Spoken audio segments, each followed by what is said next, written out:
Okay, so welcome back everyone. So today is our final lecture for the course, and we're going to be talking about genetics and evolution in the context of psychology. So the textbook describes this interesting example of how evolution may have shaped human behavior, which relates to how we express our emotions. And so facial expressions, so smiling when we're happy, frowning when we're upset, are behaviours that reflect our internal emotional state and act as signals that help to convey our emotions to people around us. And so our everyday interactions with other people rely on this shared language of what these particular behaviours mean. We know that for some behaviours and cognitive abilities that we have, that they rely partly on learning. And so language, for example, we're not born with the ability to speak English, for example, but rather we need to learn it early in life by interacting with other people and listening and watching other people. And there's a similar question then of whether these behaviours that express our emotions, facial expressions, are also something that we need to learn early in life by interacting with other people, or whether these are behaviours that are just innate, that we're just born with. So born with the tendency to smile when we're happy, frown when we're upset, and so on. One interesting line of evidence that bears on this and is consistent with the idea that these facial expressions may be innate, so something that humans have evolved as part of their behavioural repertoire rather than something that we need to learn, something that's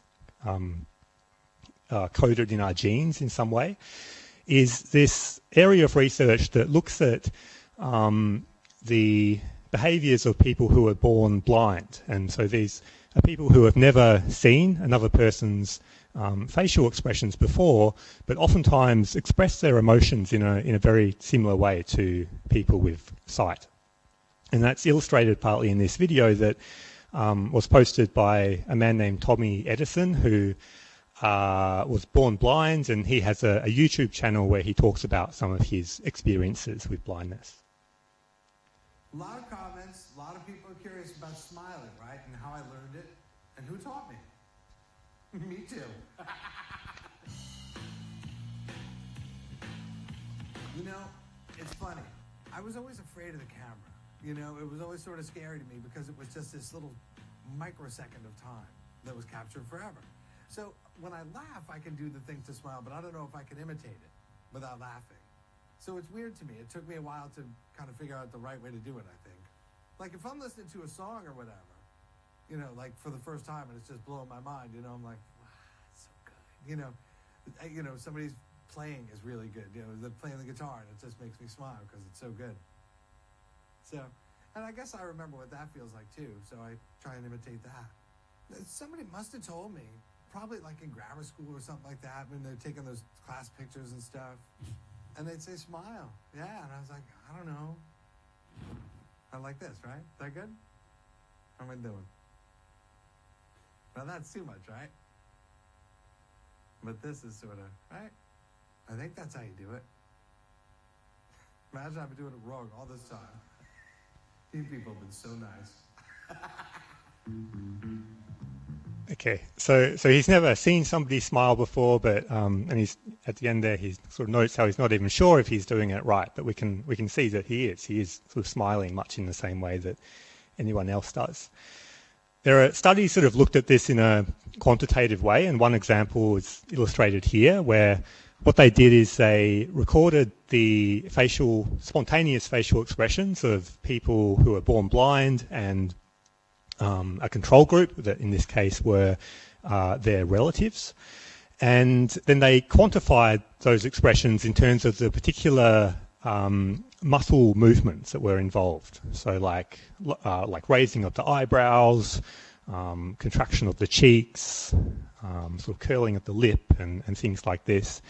And they found, first of all, that there was a lot of similarity between the expressions of people who are born blind and people with sight, but also interestingly that there was a stronger correlation between the kind of expressions that people who are born blind make and their relatives compared to other people that they weren't related to. And so this kind of research is consistent with the idea that face expressions may be partly a product of evolution, so something that is in some way coded for in our genes rather than being dependent on learning early in life. This kind of idea can help to explain similarities between people across the world in how emotions are expressed, that most places you go, you'll find people that smile when they're happy, for example. But we also know that even though genes are sort of mostly the same across different people, there are, of course, genetic differences, and so it also implies that those differences in our genes could play a role in individual differences in how we express emotions. So the idea here is that evolution, which is a process that acts on our genes, has shaped not only our physical characteristics as a species, but also some of our social behaviours as well. So in general, both our genes and our experiences, the environment that we're exposed to throughout life, interact to shape our cognition and behaviour. And that's true for all different features of our behaviour, how we perceive the world around us, how we experience emotions, our memory, our sleeping patterns, and so on. And so in this area that focuses on the role of genetics in behaviour, often the question is not so much do our genes play a role in that behaviour, but rather how much of a role do they play, and how exactly are they impacting on our traits and our behaviours.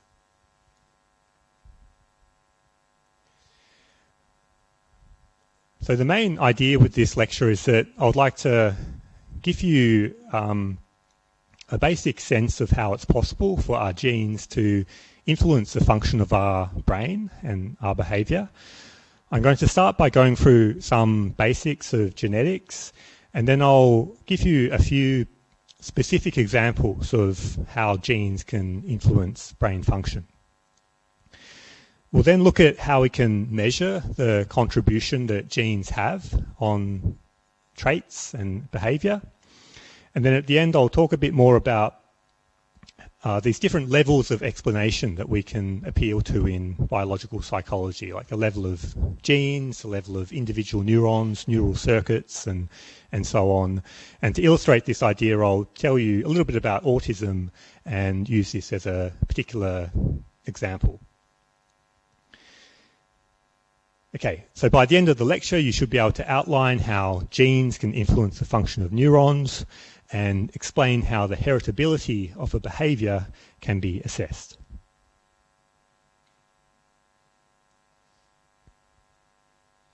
So to start with, we can just go through some of the basics of what genes are and what role they have in our body.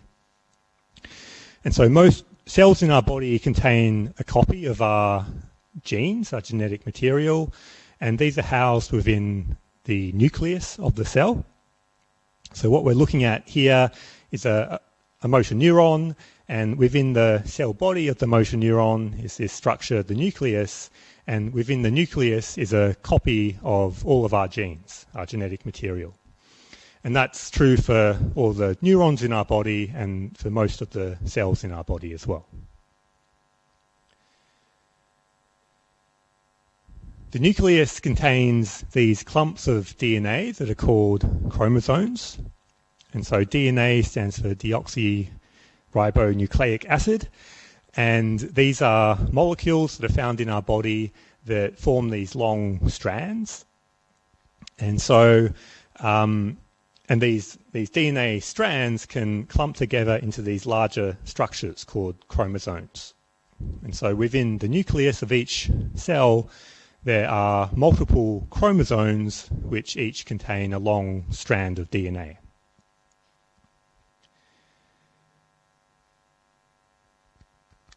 each strand of DNA can be broken down into a number of individual segments, and these segments are what we call genes. And so this image here is where we've zoomed into a small part of a long DNA strand, and we're saying that this section of the DNA here is one particular gene.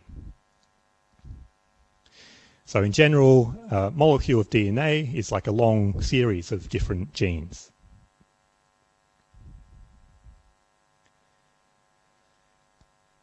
Genes themselves consist of a sequence of components that are called bases.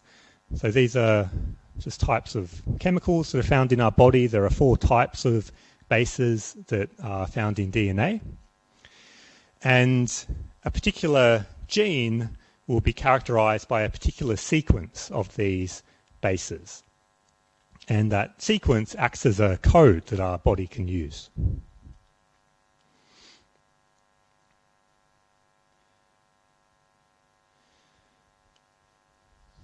And so what is this code actually used for, and what is the role of genes in our body? The answer to those questions is that genes act as a blueprint for the construction of proteins in our body. So the way this works is that a particular gene will be used as a template to create another type of molecule called RNA. And RNA also consists of a sequence of bases that corresponds to the sequence in the particular gene it was created from. And RNA is like a temporary copy of the gene that is able to travel outside of the nucleus to other parts of the cell. In the cell, there is specialized machinery that is able to take those RNA molecules, read the sequence of bases, and create proteins, where the particular protein that's created will depend on the sequence of bases in the gene. And so in this way, each gene is acting as a recipe for creating a particular type of protein that our body might need.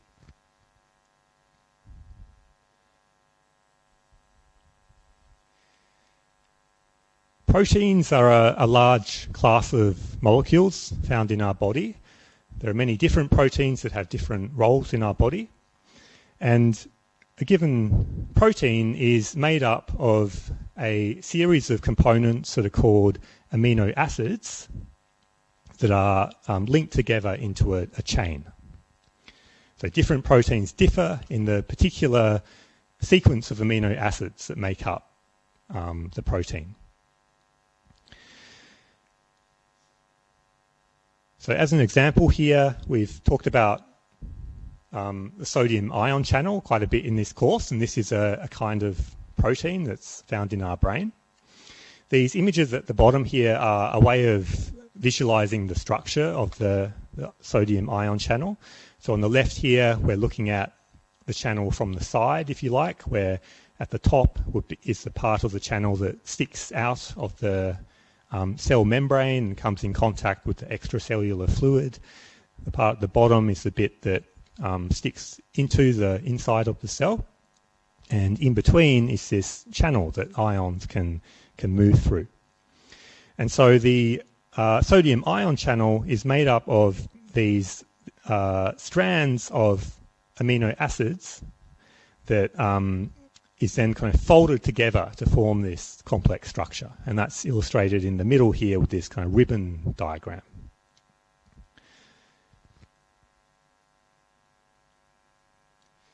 Okay, and this video might help with visualizing some of these ideas.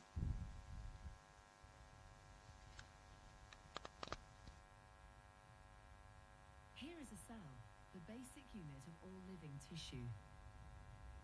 In most human cells, there is a structure called the nucleus. The nucleus contains the genome.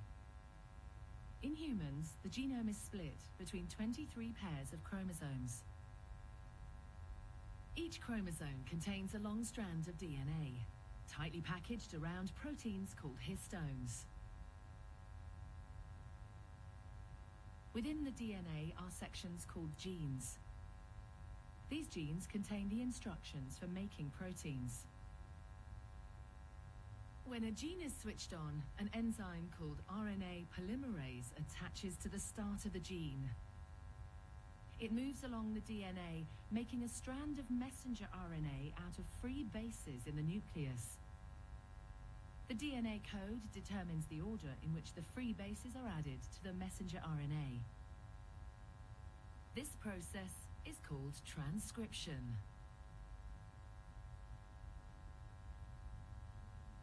Before the messenger RNA can be used as a template for the production of proteins, it needs to be processed. This involves removing and adding sections of RNA. The messenger RNA then moves out of the nucleus into the cytoplasm.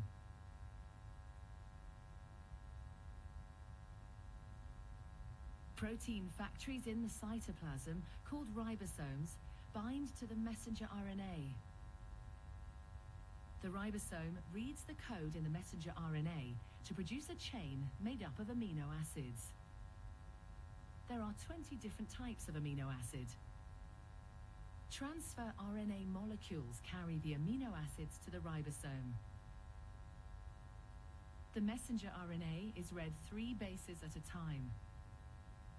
As each triplet is read, a transfer RNA delivers the corresponding amino acid. This is added to a growing chain of amino acids. Once the last amino acid has been added, the chain folds into a complex 3D shape to form the protein.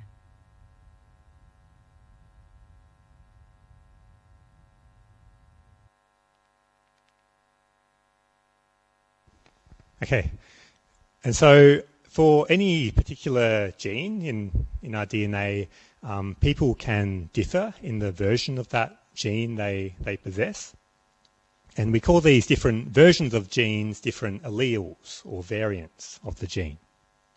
And so the idea here is that we can still identify it as being the same gene. It's still creating a protein that has the same kind of role in our body, but the exact sequence of bases in the gene may differ slightly between different people, and as a result, the sequence of amino acids that's used to create the protein, and therefore the structure of the protein, may be slightly different between different people.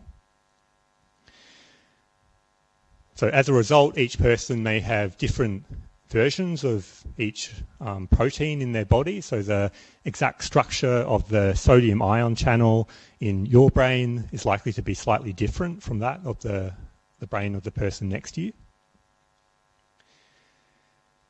In terms of where these differences come from, like why doesn't everyone just have the identical genes, identical proteins? A part of the reason for this is that there are these random changes that can occur in the sequence of bases in a gene during the process of reproduction when the DNA is copied. And these kind of random changes can then be passed on to future generations and end up becoming commonplace across the human population. And so as a result, there are these different variants of each gene present across the population on Earth, and each of us inherits a unique mixture of these gene variants from our parents.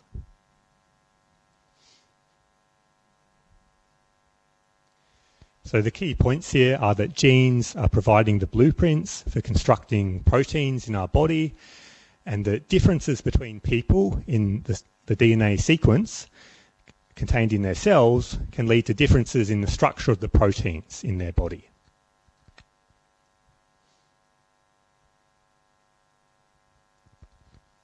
Okay, so then how then do genes influence the function of our brain? We've seen in this course that there are a number of proteins that are really important to the basic function of our brain. In particular, we focused on the process of how neurons send signals to each other, which is really important for allowing our brain to process information and implement the different kind of cognitive functions that we're capable of.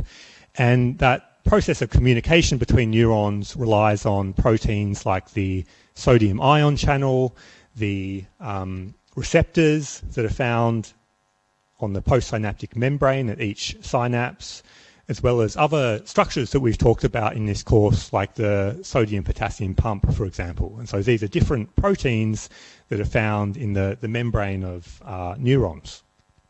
And so one of the most direct ways that our genes can influence the function of our brain is by determining the structure and the function of these proteins that are essential to allow neurons to communicate with each other. One specific example of this is the association between the structure of voltage-gated sodium ion channels and epileptic seizures. And so you may know that epilepsy is this condition that's characterized by these intermittent seizures. And during a seizure, what happens is that there tends to be this kind of uncontrolled, unusual firing of neurons that happens in the brain that then spreads across the brain and disrupts its usual function. And so we can actually measure that happening in real time using techniques like EEG, where we can record the activity of the brain while the person is experiencing a seizure. And an example of that is shown on the right here, where the different rows here correspond to different electrodes that are placed on the person's head. And you can see here that there are these unusual kind of large waves in the EEG activity occurring that occur initially in one part of the brain or recorded from one electrode and then spread across the rest of the brain. And when this unusual synchronous firing of neurons occurs, it disrupts the usual function of the brain, and so usually the person will lose consciousness briefly during a seizure, and it can also cause things like involuntary movements, like rigidity of the body and shaking or convulsions of the body as well. And it turns out that one factor that contributes to the occurrence of these seizures, these unusual patterns of activity in the brain, is the structure of the voltage-gated sodium ion channels that are found in that person's brain. And so in the course we've talked about how these sodium ion channels have a particular role in generating the action potential in neurons, and allowing the action potential to propagate down the length of the neuron's axon. It turns out that there are a number of different genes that are involved in coding for the structure of the sodium ion channel, and that there are quite a few different variants of these genes present in the human population. And so this image here is another way of illustrating the structure of the sodium ion channel. Highlighted with the kind of coloured bands here are particular regions of the channel where there can be differences in the amino acids that are present across different people associated with different variants of the genes that they have. And these differences in the structure of the channel can affect its function. And so it's been found that these the variants of these genes that are associated with epilepsy can affect the voltage threshold of a neuron. So we've talked about how to initiate an action potential in a neuron, there needs to be stimulation of the neuron that usually comes from across the synapse. And that stimulation, there needs to be an initial depolarization of the neuron that pushes its voltage across a particular threshold that will then trigger the opening of these sodium ion channels and the action potential. Generally, that threshold is around negative 55 millivolts, but the exact value of the threshold can be higher or lower, partly depending on the particular genes that a person has. And so these differences between people can lead to an overall increase or decrease in how excitable the neurons are in their brain, so how likely they are to be active, to produce action potentials. And this seems, in some cases, to affect a person's susceptibility to epilepsy, to make it more likely that this kind of uncontrolled firing of neurons that starts in the brain will kind of spread across the brain and leading to these epileptic seizures. Okay, so the sort of details here are not so crucial to kind of remember, but it's a general example of how differences in genes can impact on the function of neurons in a way that has some kind of behavioural consequence. Okay. As another example that I think is quite interesting, we talked earlier in the course about these drugs, SSRIs, so selective serotonin reuptake inhibitors, which are often prescribed to treat symptoms of depression. And we talked about how these drugs interact with the function of the neurotransmitter serotonin in the brain. So usually to kind of recap what we talked about earlier in the course, usually when serotonin is released by a neuron, it travels through the synaptic cleft and binds to receptors that are found in the postsynaptic membrane of the neuron, and in that way stimulates the postsynaptic neuron. And then over time, that serotonin in the synaptic cleft will be removed. And one way that it's removed is through this process of reuptake, where there are these what are called reuptake transporters found in the axon terminal of the presynaptic cell that are able to absorb those serotonin molecules back into the axon terminal of the presynaptic cell. And by removing serotonin from the synaptic cleft, it means it's stopping the stimulation of the postsynaptic cell. And a part of what these SSRI drugs do is to block that process of reuptake of serotonin, which means that when serotonin is released into the synaptic cleft, it takes longer for it to be removed from the synaptic cleft, and so it hangs around for longer and continues to stimulate the postsynaptic cell. And so in that way, these drugs are facilitating the kind of natural effects of serotonin in our brain. And there's still a lot of debate and research into how kind of crucial serotonin is to the symptoms of depression, but it's been found that these drugs can relieve symptoms of depression in many people.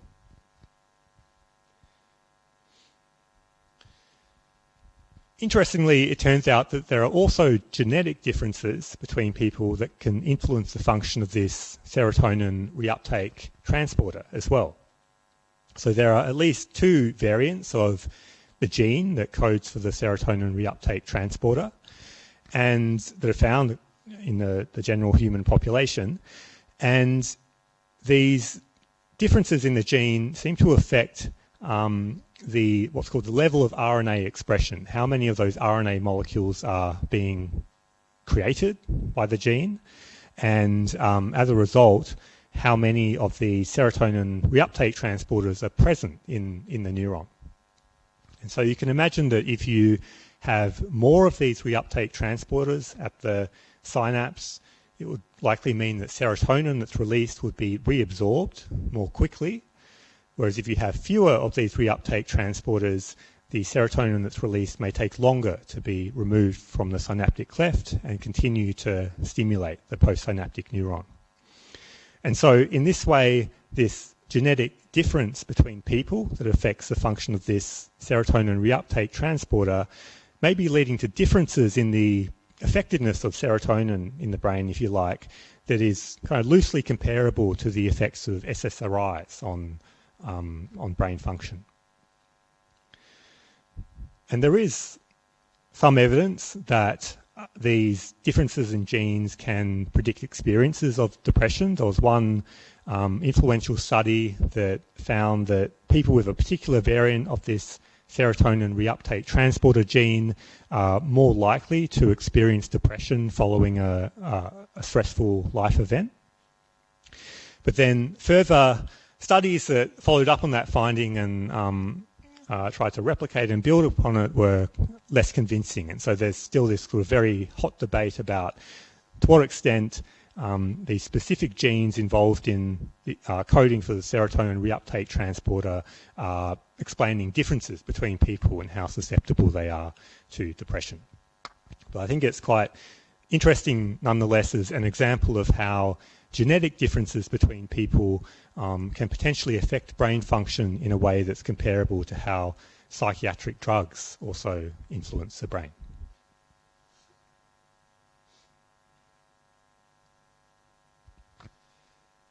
Okay, so one other example of how our genes can affect brain function is in the development of the structure of the brain. An interesting example of this comes from studies of identical twins. And so the striking feature of identical twins is they look alike, right? And it turns out that if we peek inside their brain using techniques like structural MRI, the structure and size and shape of the brain, including the sort of folds and wrinkles, the sulci and gyri of the brain, tend to be more similar between identical twins than when compared to other people, including siblings that are not identical twins. And so identical twins share the same DNA. And so it suggests that the genes that we inherit from our parents can have an impact on the kind of overall development of the structure and shape and appearance of our brain.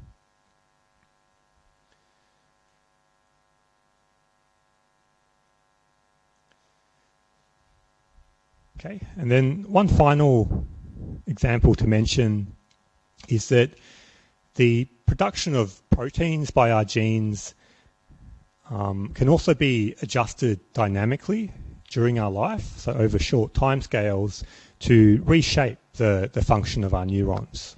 And we saw a key example of this in the lecture on memory when we talked about synaptic plasticity and long-term potentiation as a key form of synaptic plasticity.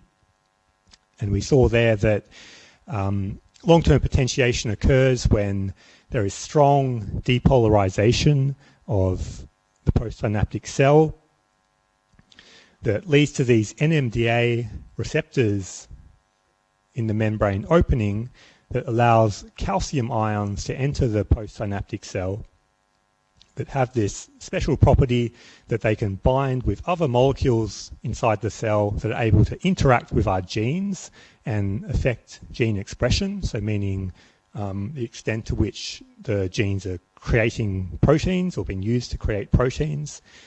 And we saw this example that this can lead to structural differences at the synapse, like the creation of more AMPA receptors that then leads to the synapse being more effective in the future. A stronger synapse where in the future when neurotransmitters are released, there are more receptors that those neurotransmitters can bind to.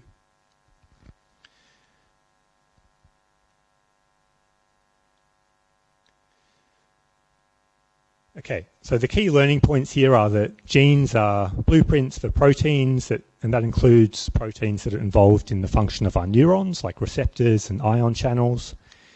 Differences between people and the genes that they're born with contribute to differences in how their neurons function and how their brain develops.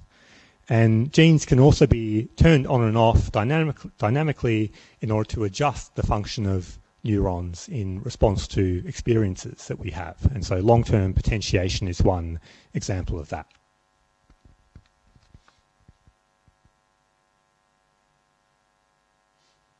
Okay, so let's have a kind of a 10-minute break and come back at 2:47. Thanks. Okay, so I might get started again. So next we can talk about this idea of heritability, which is discussed partly in this video.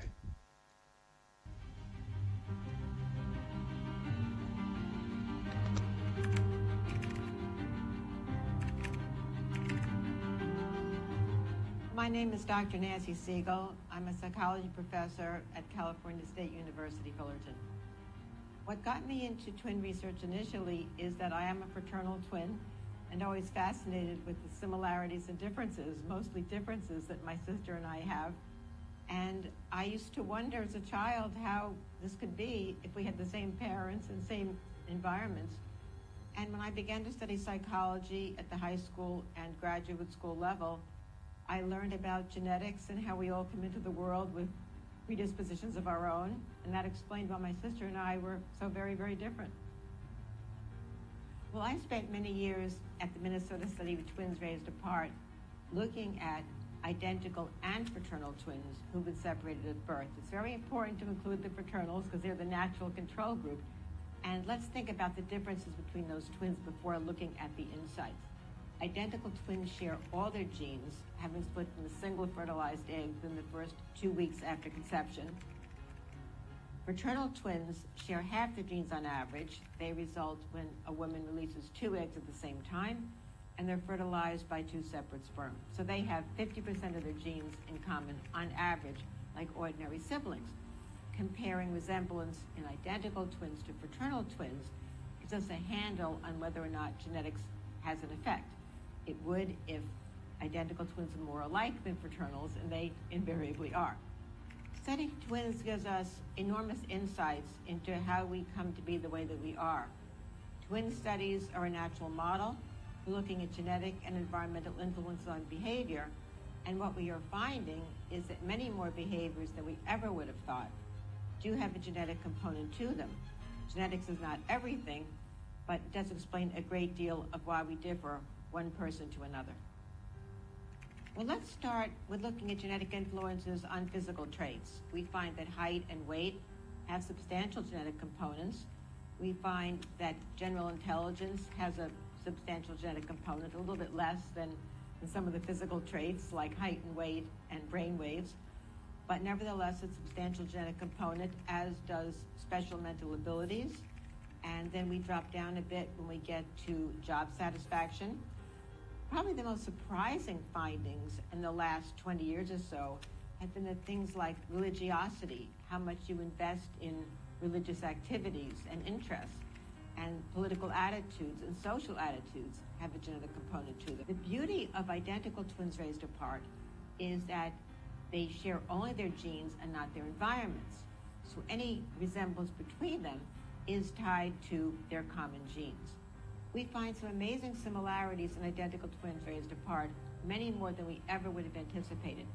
Not just in the more traditional areas like intelligence, personality, physical features like height and weight, but in some more unusual habits, such as a pair of twins who both used to scatter love letters around the house to their wives, and both bit their nails down to the nub, and both explained their same mixed headache syndrome in exactly the same way as if someone is beating on their head with a hammer.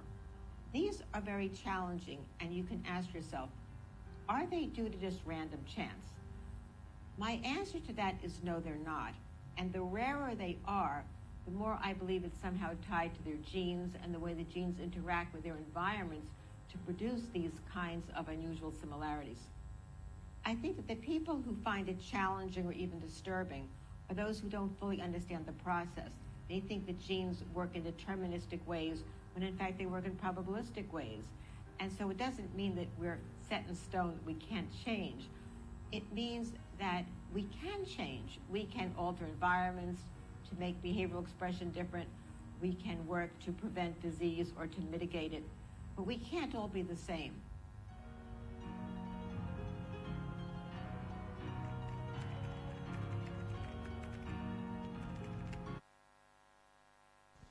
Okay, so almost all of our behaviors and traits that we have are likely to be affected to some extent by the genes that we're born with, but also affected by the environment that we live in and that we've been raised in. One example is, as a trait that varies between people, is their risk of depression or their sort of tendency to experience depression at some time of their life. It's likely that there is a genetic component to that. And so, for example, the mechanism of that might be something like what we discussed earlier, that particular gene variants that affect the function of the serotonin reuptake and transporter may impact on how serotonin functions in the brain in a way that influences mood and the risk of depression. But then, of course, this is also something that's going to be influenced strongly by our experiences as well. Someone who's had a more kind of traumatic life is likely to be more at risk of depression as well. This term heritability, it refers to how much a particular characteristic depends on the genetic differences that exist between people. So if a trait has high heritability, what that means is that the differences between people in that trait, like the differences in people in this room, for example, are explained more by the different genes that they carry than their different life experiences. Whereas if a trait has low heritability, that could be because there are strong environmental influences on how that trait develops, that then means that genetic differences between people are less consequential. In that video, she mentioned how there's quite a surprising diversity to the psychological traits that have been found to have a significantly heritable component to them. This is sort of a partial list from the textbook. It includes things like our ability to postpone gratification, educational success, empathy, loneliness, neuroticism, our tendency to take risks, the quality of our sleep and things like that. And sometimes we have an idea of how our genes are influencing these traits. We might have an idea about particular genes that are involved, and maybe we know that they're impacting on the function of the brain in a particular way that might influence these traits. Other times we know that a trait is heritable. We can see that it's being kind of passed down through families and things like that. But we may not really have any idea of what genes are involved or how they're causing this trait. Similarly, sometimes our genes may influence our psychological traits in a relatively direct way by impacting on the function of the brain, for example, in a straightforward way, whereas other times genes might influence psychological traits in a very indirect way.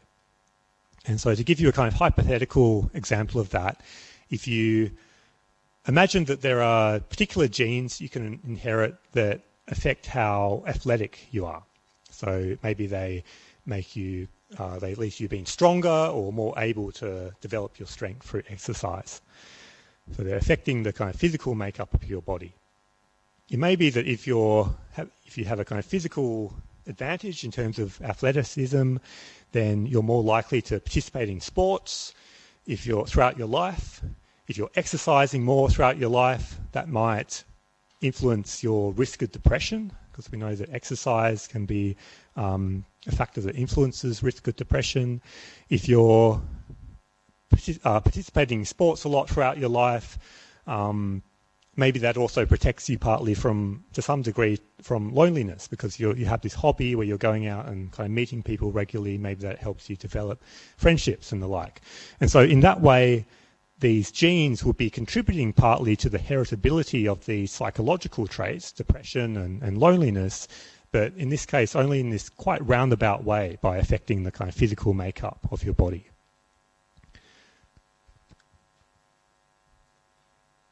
Okay, so the video mentioned these methods for assessing the heritability of particular traits, and one of the most common methods is by studying twins. These studies compare identical twins, also known as monozygotic twins, who are twins who have derived from the same egg and same sperm, and as a result are genetically identical or close to it. They share the same DNA. In contrast, fraternal twins or dizygotic twins are twins that are born at the same time, of course, but where they've come from two different fertilized eggs. And as a result, they still share a lot of their DNA, but no more than any sort of pair of siblings would. Okay. And so to assess heritability, what these twin studies often do is they recruit a sample of identical twins, so pairs of identical twins, and a sample of non-identical twins. And for each pair of twins, they measure them on some characteristic. In this case, it's IQ. And then they look at the correlation between twins in the set of identical twins in that characteristic compared to the set of non-identical twins. And so here you can see that the correlation in IQ is stronger between pairs of identical twins than it is between non-identical twins. And what that implies is that IQ is partly a heritable characteristic. Okay? And so the logic there is that the identical twins share the same DNA. The non-identical twins have less overlap in their DNA. And so if the identical twins are more resemble each other more on this particular trait, it implies that it has a genetic contribution. And so what these studies do is they measure the correlation in a sample of identical twins, compare that to the correlation in the non-identical twins, and in that way derive a quantitative estimate of to what extent the particular trait is heritable.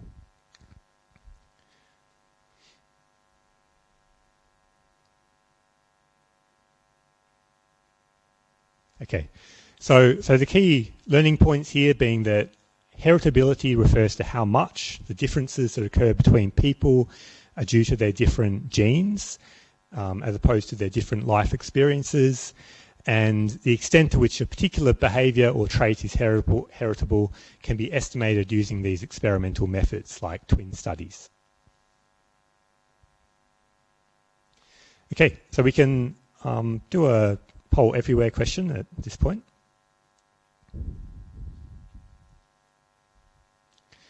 So the question here is the heritability of psychological traits is likely to be highest for which of the following?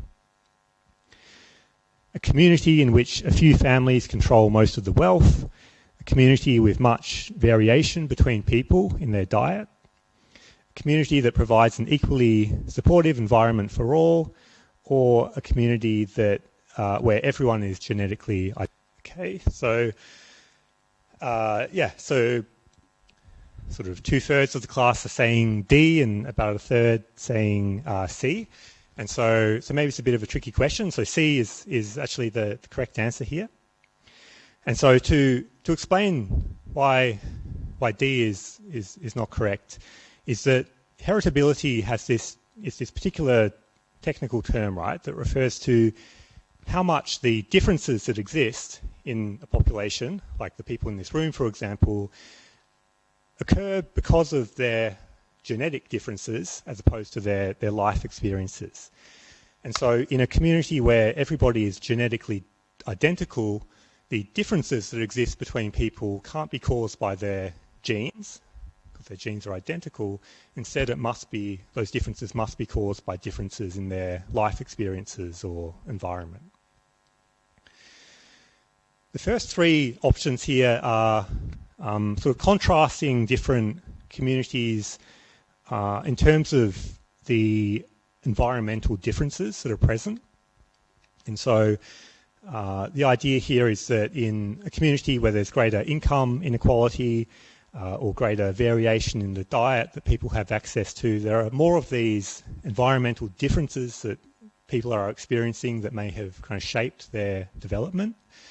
Whereas in a community that is more equal in things like maybe sort of access to education and other factors that might influence development, the differences between people that still exist in that community are less likely to be due to environmental factors because those are more constant across people, and so those differences are more likely to be coming about because of their genetic differences. Okay. So this question is just meant to be sort of helping to illustrate what this term heritability means. Okay, so any questions at this point? Okay, so to finish up with, I want to talk a little bit about autism and use this as an example to illustrate a kind of concept here. And so in this lecture, we've been talking about genes and human behaviour, and this is sort of one level of explanation for explaining behaviour or differences between people in their behaviour. If we take a particular psychological phenomenon like anxiety, for example, we might be able to identify particular genes that make a person more likely to experience an anxiety disorder during their lifetime. That would be one way at trying to understand this aspect of psychology. We might also be able to study it at the level of physiology. We might be able to identify particular parts of the brain or particular neural circuits that become active when a person experiences anxiety. Maybe there are particular hormones like cortisol that are released into the bloodstream when a person is anxious. And then we can also describe it at kind of a higher level, at the level of behaviour. We can ask the person how they feel. We can observe their behaviour and characterise it systematically. And maybe at even higher levels, maybe we can consider the sort of evolutionary context of where this behaviour came from. And so to have a satisfying explanation of a psychological phenomenon, we really need to be able to explain it across these different levels of description and understand how the kind of behaviour or trait that we're interested in it relates to these sort of different interacting kind of levels of biology, if you like. To help kind of illustrate this type of idea, I want to go through this example of a particular sort of aspect of autism. And so to introduce autism, first of all, this is a quote from Leo Kanner, who was a child psychiatrist who described a number of cases of children in the 1940s that was instrumental for the development of the autism diagnosis. Here he's describing a 5-year-old boy, Donald, as being happiest when left alone, almost never crying to go with his mother. He did not seem to notice his father's homecomings and was indifferent to visiting relatives. He wanders about smiling, making stereotype movements with his fingers. He spins with great pleasure anything he can seize upon to spin. Words to him have a specific, literal, inflexible meaning, and when taken into a room, he disregards the people and instantly goes towards objects. And so here you can see that there are some social characteristics. He's describing partly how the child interacts with other people, and then some kind of non-social characteristics, like the presence of these sort of stereotyped or kind of repetitive behaviours. The autism diagnosis has evolved a bit over time. Currently, the characteristics that define autism are lumped into two main categories. So these include difficulties in social communication and interaction, and how they express will differ from person to person, but also depend on the stage of life. So in babies or toddlers, it might manifest as lesser tendency to reciprocate eye contact with their parents, for example, or differences in how they play with other children. In adults, it might include difficulties in reading non-verbal behaviours, like finding it difficult to understand what other people are thinking and feeling during conversations. It can include difficulties with forming and maintaining relationships with other people throughout life. And then the other main category of symptoms or characteristics are these repetitive patterns of behaviour and restricted interests. And that can include having a really strong preference for routine and predictability in day-to-day life. It can include repetitive motor behaviours like flapping the hands, rocking the body, things like that. And restricted interests can refer to having sort of particularly intense hobbies, like being really interested in collecting details about trains, for example. Autism is usually diagnosed early in life, around 3 or 4 years of age, and is generally thought to be a lifelong condition, one that persists throughout life, meaning that most of the people with autism are adults. The prevalence of autism seems to be something like 1% globally, and it's diagnosed quite a bit more commonly in boys than it is compared to girls. Autism has been found to be highly heritable, so meaning that if you have a diagnosis of autism yourself, there's a greater than average chance that your child will have autism as well. But the genetic factors that are involved are complex. So there isn't any one autism gene where if you inherit that gene, you will definitely have autism yourself, but rather there seem to be hundreds, maybe even thousands of genes that anyone can inherit that slightly increase the chances that they will end up being diagnosed with autism. It's generally thought to be neurological in origin, meaning that there's some difference in the function of the brain that is leading to these particular characteristic behaviours that define the condition. But we don't yet know enough about the biological basis of autism for that to actually contribute to diagnosis. So the diagnosis is done through clinical observation, so talking to the child, interacting with the child, or talking to the parents about their child's behaviour.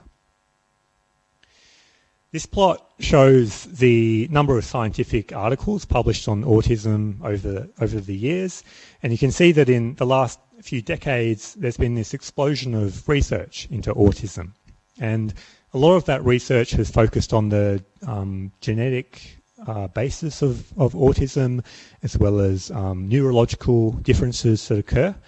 And we've learnt a lot of worthwhile things from that research, but we don't yet have any kind of broadly accepted explanation for exactly what autism is or how it comes about. So there isn't any kind of single coherent explanation that is able to take us from the level of genes and explain how they impact on brain function and how that impacts on behaviour in a way that leads to these kind of characteristic symptoms of autism. So many ideas, but no widely accepted explanation.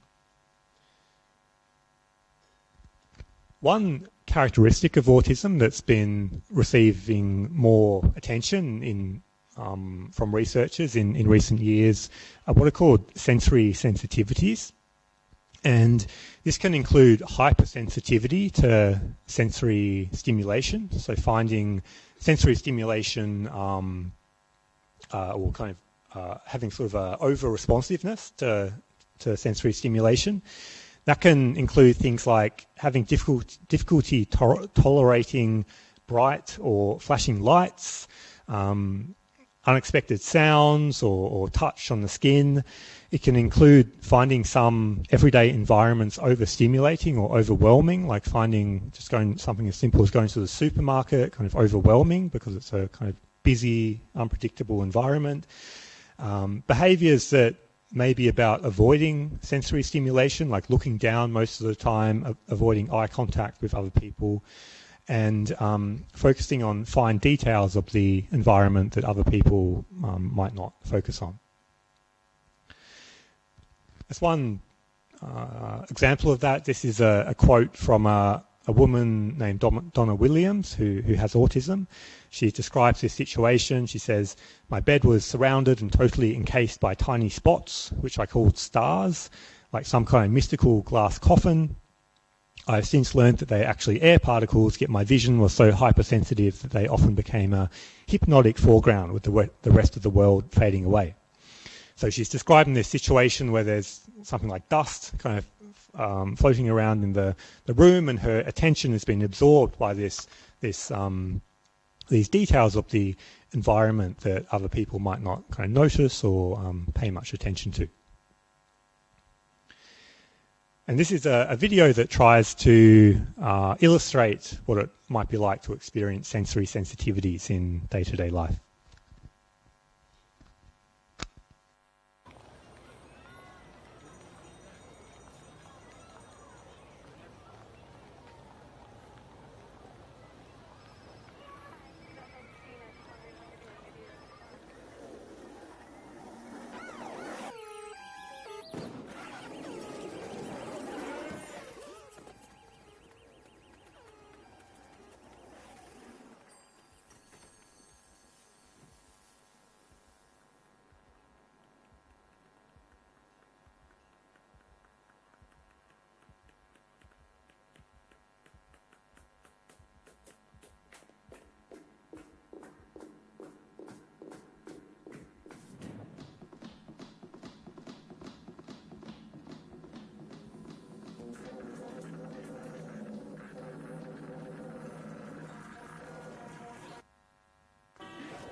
Okay, so the idea here is that differences in a way that a person's sensory system is functioning could lead them to experience everyday environments quite differently, and that may then lead to these kind of differences in sort of overt behaviours as well.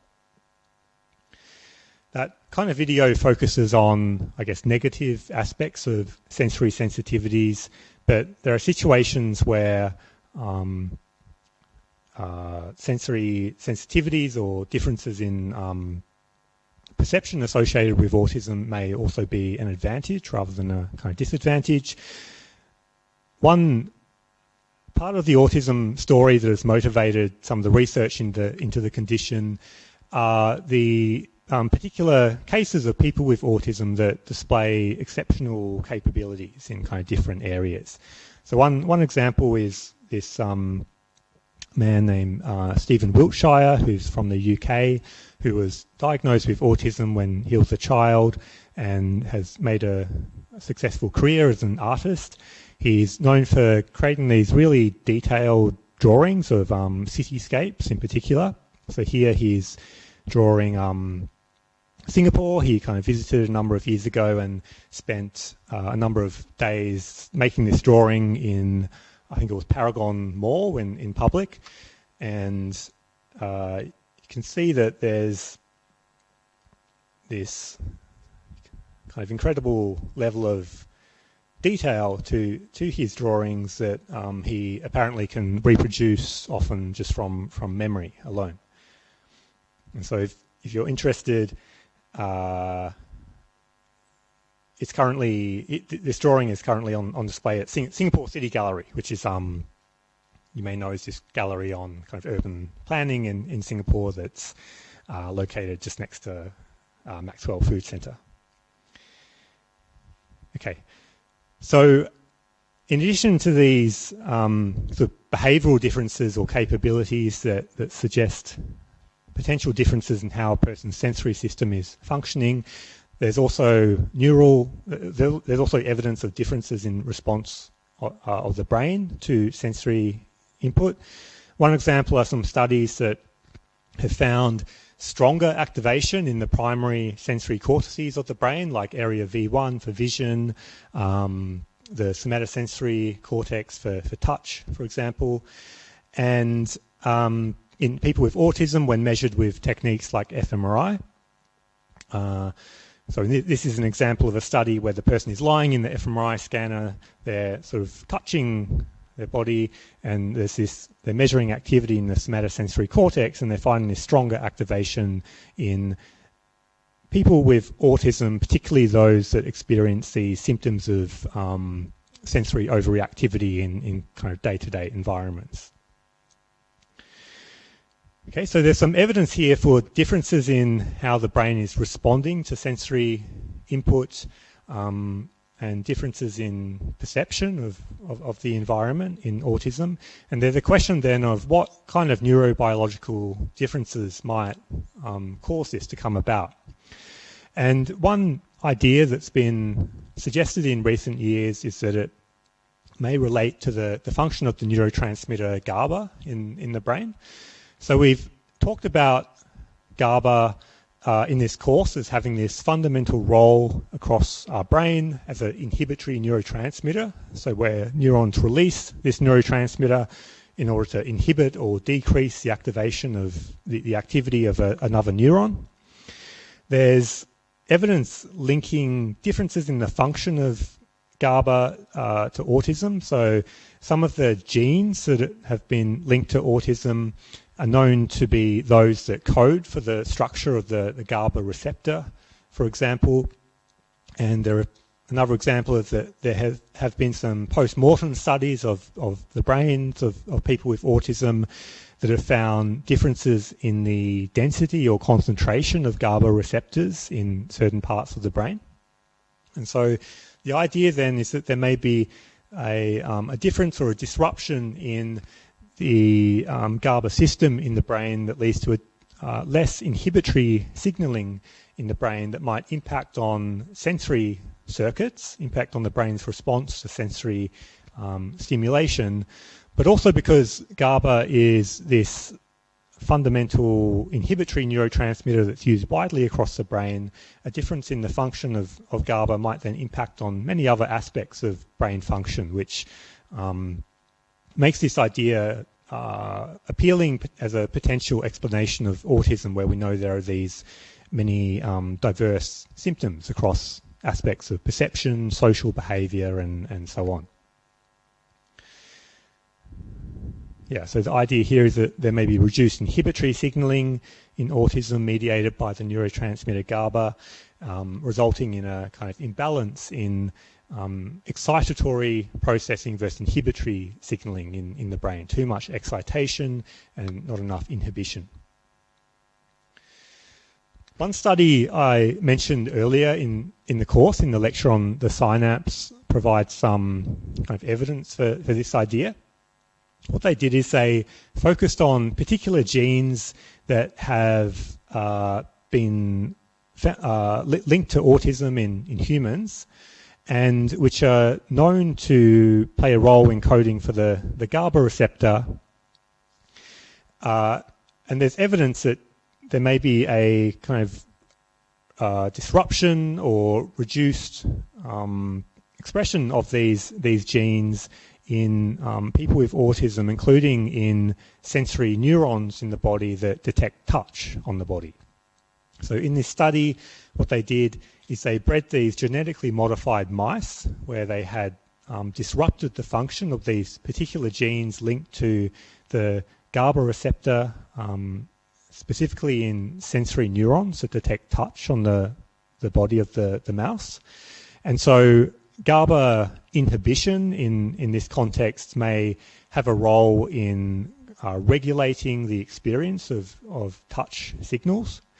And what they found is that in these mice modified to disrupt the function of these GABA receptors, the mice then displayed these tactile overreactivity behaviors. They were hypersensitive to touch on the body. And then interestingly, they also developed differences in their social behaviors and even increased kind of anxiety-like behaviors. And so it's an example of how we can try to link between particular genes, particular outcomes for the function of neurons, in this case less inhibitory signaling in a particular neural circuit that's detecting touch, leading to different experiences, in this case different experiences of touch on the body. And there's some hint here at least that if those differences in the experience of touch are happening early in life, then it could impact on the development of more complex behaviours as well, like social behaviours and anxiety. Okay, so if you're interested in hearing more about the neuroscience of autism, I've linked to a YouTube video here that is a talk by Dr. Caroline Robertson, who's a researcher based in the US who's done a lot of really interesting research on autism in kind of recent years. And yeah, and that's all we're going to cover in this lecture. So today I've gone through some specific examples like about autism and epilepsy. The idea here is just to illustrate some of the concepts, so you don't need to sort of remember the details of these examples for the final exam. So when you're revising for this lecture, focus on the concepts that are highlighted by the learning objectives at the start and the key learning points. Talking about the exam, it's on Monday 1st of December in the morning, so don't forget that. And if you're revising in the coming weeks and you have questions about the course content, please don't hesitate to reach out. So a good place to post questions is on the discussion tab on Canvas, and I'll get a notification and answer your question there. Many of you have filled out the student feedback survey already, so thank you for doing that. I'm going to likely be teaching this course next academic year as well, and when I'm preparing for that, I'll be looking closely at the feedback from your cohort to work out how to improve the course. And so if you haven't filled it out yet, if you have the time to do that, that would be really useful for me. If you're interested in learning more about biological psychology, there are several 4,000 level courses that are offered by the psychology department that explore different topics in this area in more detail. So which ones are offered differs a bit from year to year, but there are courses on emotion and memory, sleep, evolutionary psychology, consciousness and perception, for example. My favorite of these is the course on perception that I teach. So we covered some aspects of perception in this course in the lectures on vision and the other senses, and if you found those lectures interesting, then you might like this course as well. It's also a course where there's a lot more opportunity for kind of hands-on activities. So in each class we kind of work through these kind of practical exercises where we play around with different visual illusions and do sort of like taste tests and learn how to sort of measure individual differences in taste preferences and compare that across people. So it's quite a fun course, I think. I also have a lab at NUS that does research on perception. You're welcome to reach out to me if you are interested in gaining some research experience in this area, or even if you just are looking for some tips about career advice about how to kind of develop a career in this kind of area. Okay, so thank you all for being a part of this course, and good luck for the future. Thank you.